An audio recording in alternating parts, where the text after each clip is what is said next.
So we're here on my couch in my living room for a very special occasion of a movie night. Now, this isn't just any movie night. We're not watching any movie. I discovered this weird phenomenon with some B horror movies that are very low budget, ripping off movie posters of other horror movies, like famous horror movies.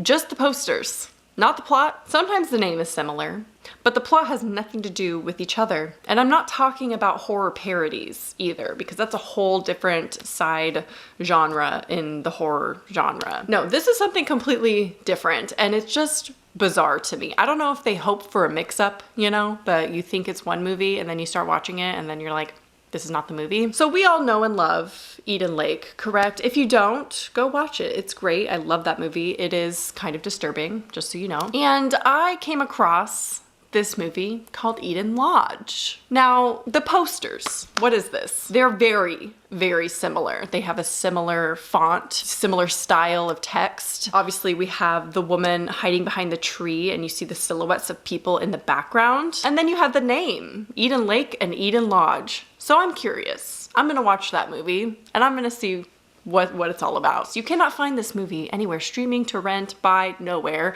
except for YouTube. Someone has uploaded the full movie on YouTube. I'll link the YouTube video down below if you are curious and want to watch along. And I'm gonna watch it with you, react to it a little bit, and at the end I'll give a review. Now obviously I have very low expectations for these kind of things, and for this one specifically I feel an urge to check trigger warnings.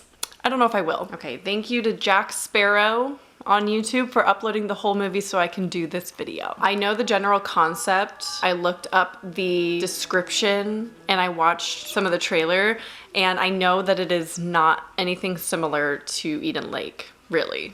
There's like a part of the score I really like. The gore, you know, it could be worse.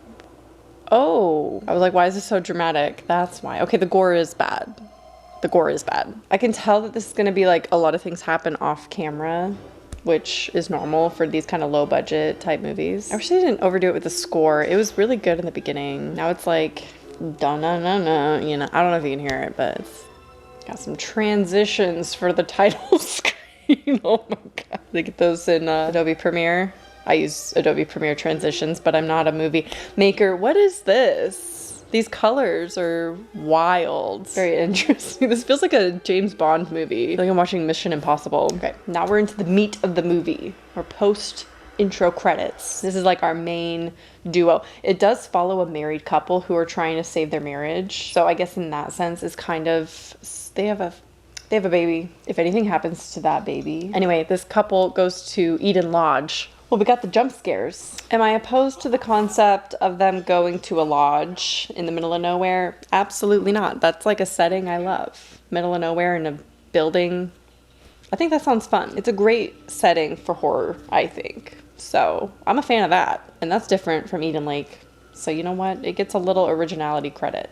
And the house is beautiful. They just showed it. It looks great. Yeah, never mind. I take it back about the gore. It looked really bad. We have our first scene of torture. So one of the girls in the beginning was captured, I guess. The last time we saw her, she was lying on the side of the road. So someone picked her up and now there's torture. I think they're trying to frame this as like a whodunit thriller, like mystery, even though, because they're setting up suspects already and they're already adding like creepy moments with creepy dudes. We've gotten a little bit of backstory about the couple. She broke up with him, but then she was pregnant, so now they're trying to make it work for the baby. He saw a half-naked woman in the lodge because there's a shared bathroom. I have a feeling that's like a Shining moment where it's not real. She's not real. Who is this man? What? I don't understand. There's so many characters for a low-budget movie. I think you really need to keep it simple. Like, I've said that before, but like, keep it simple. Minimal characters, minimal story. Oh, he's the mechanic. Okay, the woman is real. She's real. I take that back. These people, these characters are written so weird. Like they're typical creepy dudes. I have a feeling there's baby stuff in this. Should I check trigger warnings? I'm gonna check trigger warnings just on that because I really don't know if I could handle like baby stuff. And I'm hoping if I know that it is coming, I can fast forward it. I'm still gonna finish the movie. You can't check trigger warnings. There are none online.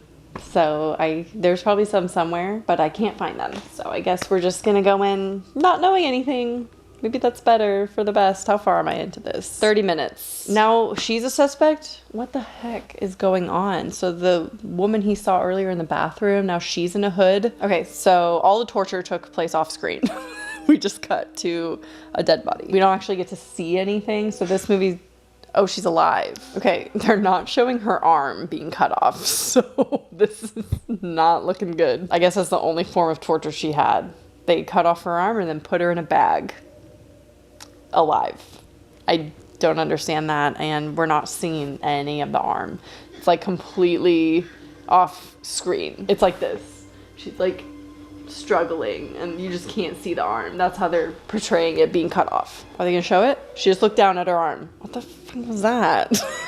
It literally looked like they took a stump of wood and put blood on the bottom of it and then zoomed in where you could only see like the little butt of it. And then when you do actually see like the arm, a wide shot, it's wide. Like emphasis on the wide shot. It's very zoomed out. But you know what? Low budget, you do what you can. You do what you need to do to make it believable, but I think it could be a little bit better. I think DIY could even be better, you know? Or if you can't execute a cut off arm, you don't have to make that the torture device, you know? You could just do something else, and like ripping out teeth, that would be great. Just make it a little off screen, keep a little bit of tension, and then she just doesn't have her back teeth or something, and then we don't need to see that. I'm just like waiting for more to happen. We have 2 body count is 2 so far. We have like 4 or 5 suspects, 3 creepy dudes and a woman. It's gonna be the old religious lady or something. I'm sorry. Who is this man? The wife just kissed the mechanic, and the husband is eyeing the girl. I figured that much. I'm just so confused. If this does that godforsaken trope of making the woman fall for the villain, this may or may not be on 1.25 speed. Sometimes you gotta take advantage of the fact it's on YouTube, watch it a little bit quicker, you know what I mean? I'm just confused where the mechanic came from. Like, why did she kiss him? I'm more into this like drama of this couple than the horror. There's like no horror in this movie. He cheated on her at some point. She left him, but she was pregnant. So they got back together. There's more invested here, time, scenes, dialogue invested in the drama of the relationship. Like, is this a relationship movie? I'm still waiting for something else to happen. We've had like one scene and all the torture took place off camera. Okay, it's nighttime. Something is bound to happen. There's the arm again. Okay, they actually showed it close up this time. Not sure why we didn't get it the first time. Okay, it's a dream. So many dream sequences are happening in this movie. I think that's the third dream sequence from multiple characters too is happening, not just one. Husband left to go into the woods at night to go find the camper. I am so tired of that. They do the same thing every time. Someone is just sitting and all of a sudden they're like, and someone's behind them. They've done that so many times. There was like no tension building between her and the mechanic. There was like one scene. He came into her room. She offered him something to drink and then they kissed. I'm like, you kiss strange men like that. So is it Robert the mechanic, Adam? Oh, he found the camper. The camper's alive. We got Frank the farmer, and then the religious lady's son. I don't know his name. I'm getting more and more confused about the mechanic and her husband. They look the same. I swear he was just the camper was just talking to the husband. The camper's asking him about the family up at the lodge, and so I think it's the mechanic, but then as soon as I think it's the mechanic, he's looking down at his wedding band. Okay, the camper found hiking girl in the beginning, the first one with the arm cut off. Would you bleed out if you had your arm cut off and you did nothing about it? You know what? That's really unfair for me to go into logistics about this. Okay, so camper gets a pitchfork to the torso. That's a great death to do on a low budget movie, I think. You don't have to show any wounds, right? So now what are we at?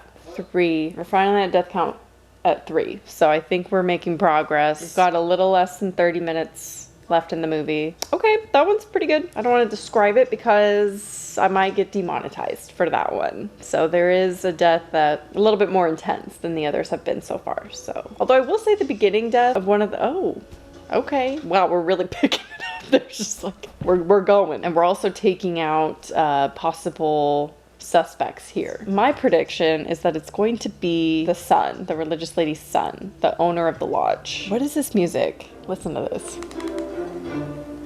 Guess what's happening right now? The killer is walking up to a victim. Would you think that's what's happening? Would it not be suspenseful? She put headphones in. This is not what that girl is listening to. What is this? This score is so bad. I think it's my least favorite thing thus far. What was that? Again, classic low budget kill. That is great. Drowning. Okay, now we're just picking them all off here. And they're characters that literally meant nothing for no reason. Okay, so I believe that's the mechanic or the husband. I'm not really sure. No, see, that has to be her husband. Why does he look exactly the same? Okay, so that's the mechanic. I'm so confused. What was that? Oh my God. What did she land in? Why was there a pile of... There was a pool of blood? I swear sometimes they just want to like cover the female protagonist in blood. And they're like, how do we do that? You know what? She kind of looks like Sally from Texas Chainsaw, and I'm into it. Okay, they have to do a reveal soon. We just ruled out the mechanic. We ruled out Farmer Frank. We've ruled out the camper. Her husband is captured, so we ruled out him. Gotta be the son. I'm telling you, it's the son. Maybe it's the woman, the old religious woman. It's in the family. It's like her and her son together. See, this is suspenseful music. This is how you do suspenseful music. When you're like, you know, it's cliche, this is cheesy, I wish it was different, but like this is what you play when a killer is like, I don't know, behind you. Maybe that should be a little bit more thrilling than the weird guitar. You know what? Not bad tension. I am genuinely curious how many of these people are gonna die, who all is gonna die, and who is doing it. But I think my theory is the mom and son combined. I knew it. Who is that? There's a corpse, a dried up corpse in this room. There's like a whole other plot to this that there's like a religious angle that I haven't talked about at all, but they are talking about religion. Who is that? I'm just wondering, where is the baby? Because she asked them to watch the baby. It's her son. Oh my God. Okay, I see you. There's a twist. Oh, so it wasn't her husband up in that room. That corpse, that was her son. The one I thought was doing all the killing. But surely it's not this old lady that's doing all the killing. She is not freaking out enough. If she had my child, I would literally be losing my mind. So again, not realistic, but you know, that's okay. Please just let the baby be alive. I couldn't tell if the baby was alive or not. Okay, he's alive.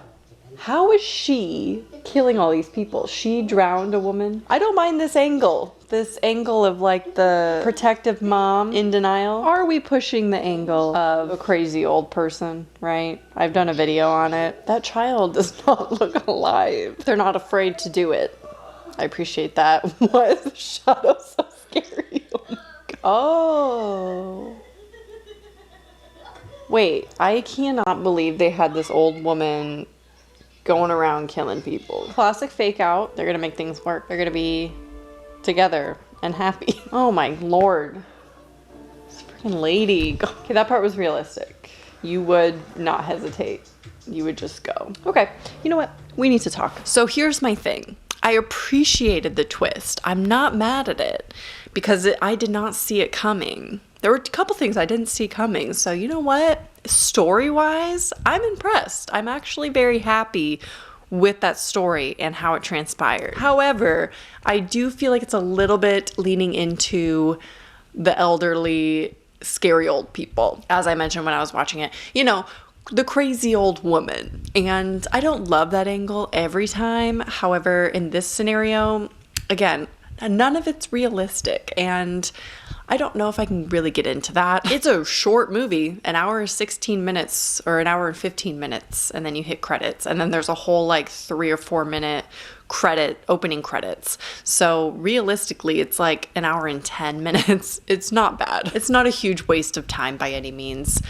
Is it low budget? Absolutely. But it honestly wasn't as bad as I was expecting. Now, there were moments, obviously, that were ridiculous. Rolling my eyes, right? I felt like we took way too long to get to where we need to go, which is ironic because it is such a short movie. The whole middle part is just drama, and I'm just confused by that. I feel like we could have had so much of that in the beginning.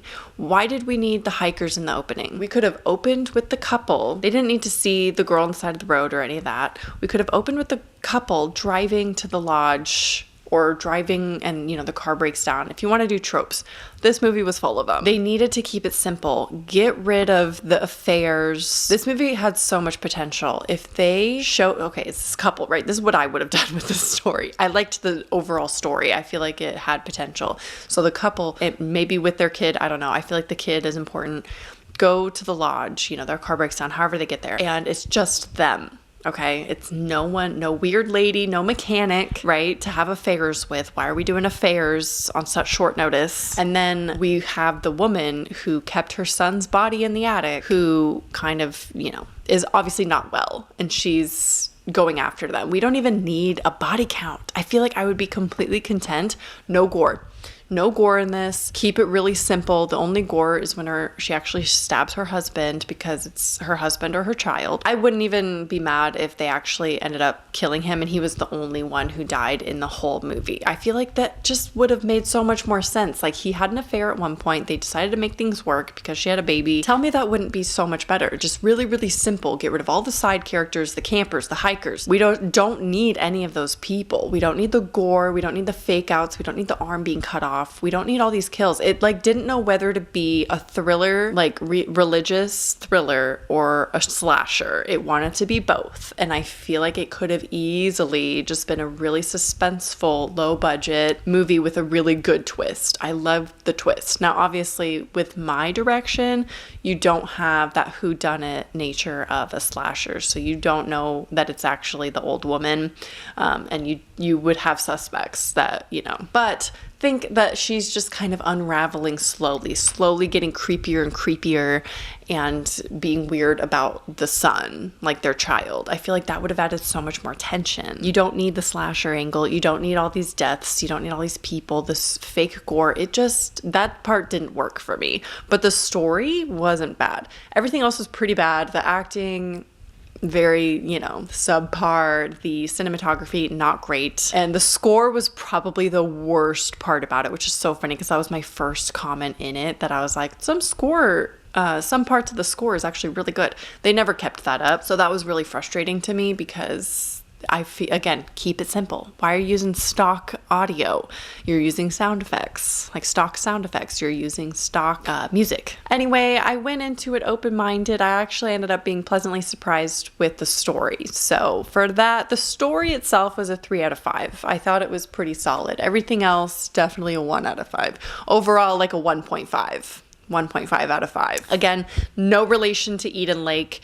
It was probably one of those little bait and switch titles where they make you think it's one movie and then ends up not being that movie. And the beginning plot of them being a couple going, on a road trip, I feel like starts off kind of similar to Eden Lake. So I wouldn't be surprised if it did trick people. Anyway, I have some other ideas for this. Let me know if you liked this casual vibe of just watching a movie and me reviewing it right away. I could also do that more regularly just with any movie. I could just watch it with you and do reactions and then talk about it. Then you just kind of get my off the cuff thoughts, which I never really do. So let me know if you enjoyed that aspect of this video. But yeah, let me know if you can think of any others that fall into this category of movie poster ripoffs. Leave a comment down below. I hope you enjoyed, and I'll talk to you soon. Bye.